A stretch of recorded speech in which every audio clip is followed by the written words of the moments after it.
welcome back to another video. We're gonna do something different. We're not working on the motor right now because I've pretty much done everything that we can do to that while it's on the floor. We are working on the Buick. More specifically, we are gonna touch it up a little bit and paint this back panel. That is not primer, that is bare metal. Luckily it's galvanized so it doesn't rust.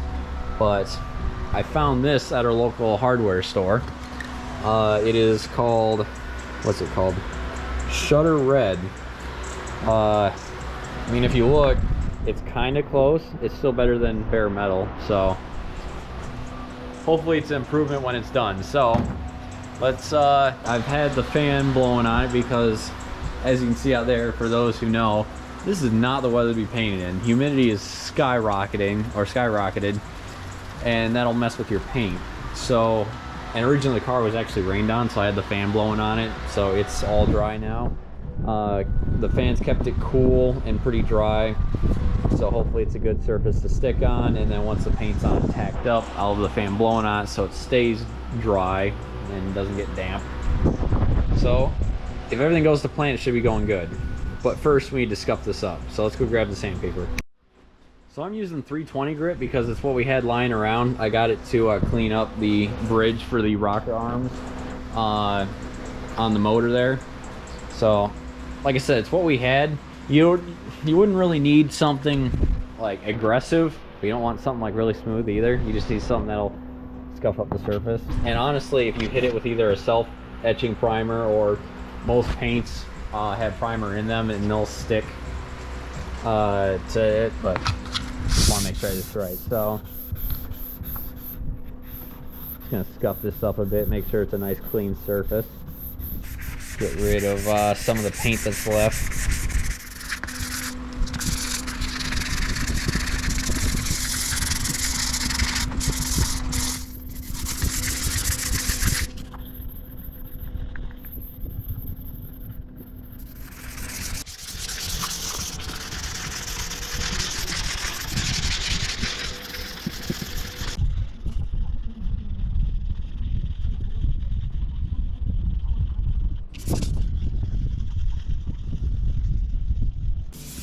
This is probably taking off all the galvanizing, so now we'll have to paint it, and it can't go out in the rain until we do. So let's sand it down, let's wipe it down, get all the dust off, and put on the first coat.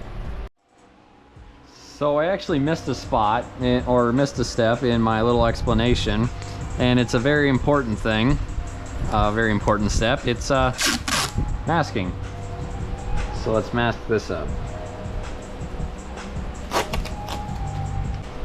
Usually when you're doing touch-up stuff like this, you don't really want to mask because you want your paint to blend, but since this is so different and also a very different paint, I think I'm just going to keep it to the one area.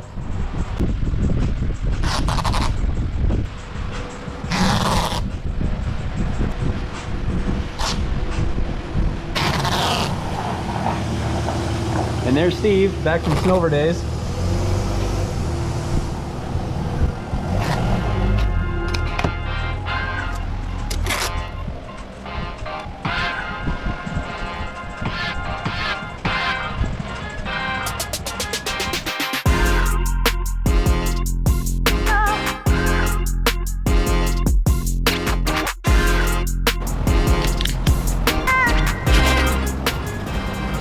Do some more laps around the outside.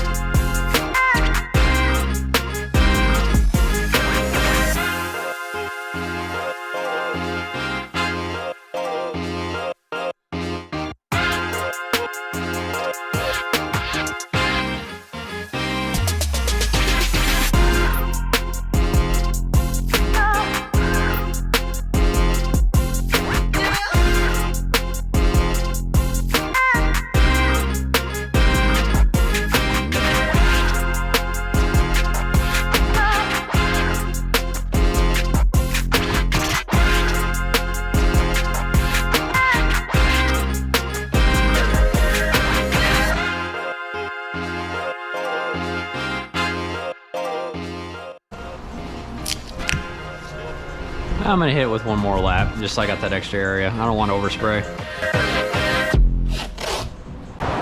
Man, it's really coming down now. All right, I'd say it's enough masking area. Let's turn this off.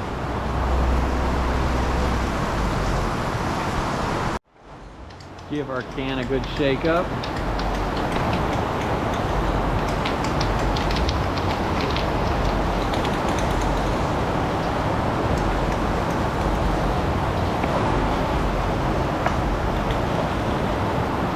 And we start laying paint.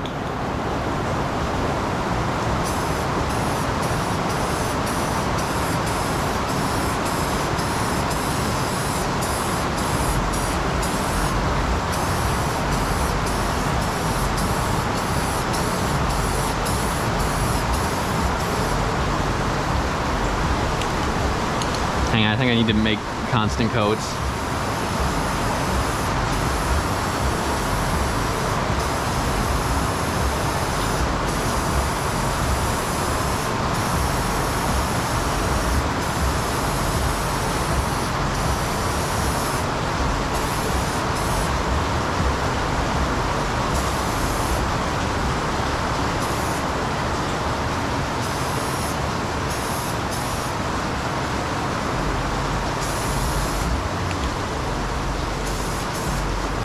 All right, we'll wait for that one to dry and then do another. So the first coat went on pretty well. It's all nice and smooth and dry. So let's put on the second one. Using the tactics I learned from the first coat.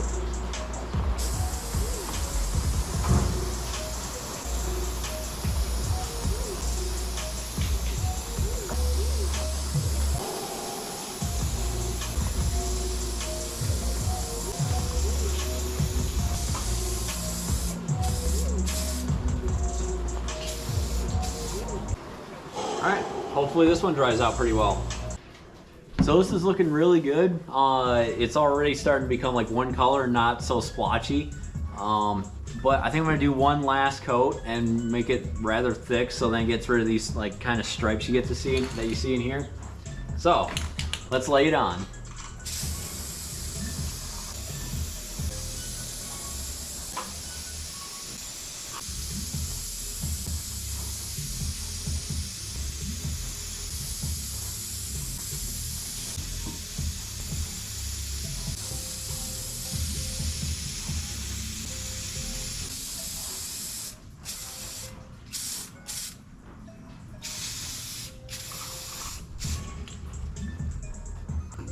I'd say that looks pretty smooth, not seeing many stripes in it.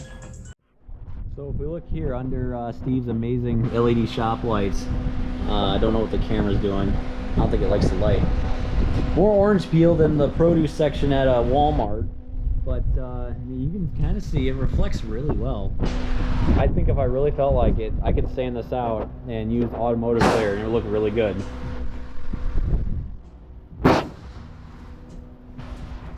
Oh, Steve's trying out his new gun. I mean, just looking at it though, I mean, this is gonna be, when I buff this out, this is gonna look way different. It's gonna look a lot shinier and cleaner. But at least looking at it, it doesn't look that far off, except for that looks a bit richer and shinier.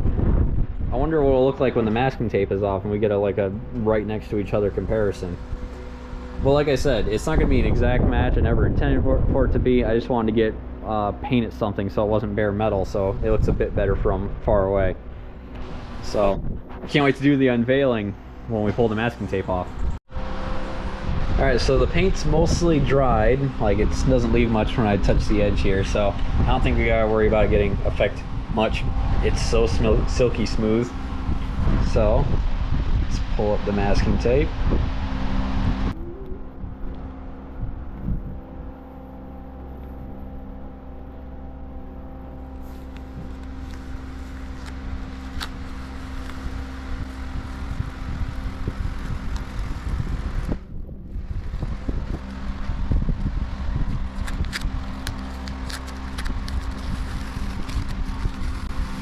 Look at that. Crisp tape lines, it looks so good.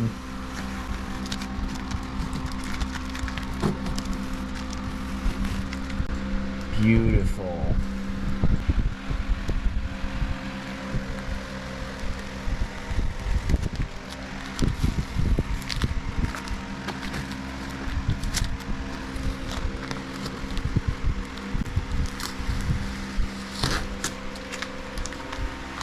Beautiful, look at that. And it's not even that far off. When I buff this out, it should get even closer. That looks great. Well, if you like that, make sure to like the video to make sure the video gets pushed out in the algorithm and more people see this. Share it. So, like I said, more people see this. Share it with your friends, family. Comment if you liked it. I mean, look at that. How could you not like it? And subscribe so you can see the what more I do to this car. Not very much. I plan on selling it. But subscribe so you can see the other cool cars I have, like that one out there, because that's the motor for it.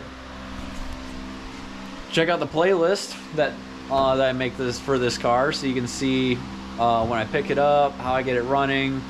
Or check out a recommended video that YouTube says that you should watch from my channel. Like I always say, a lot of cool stuff. So, like I said before, like, comment, subscribe, and share. And remember, save them, don't scrap them.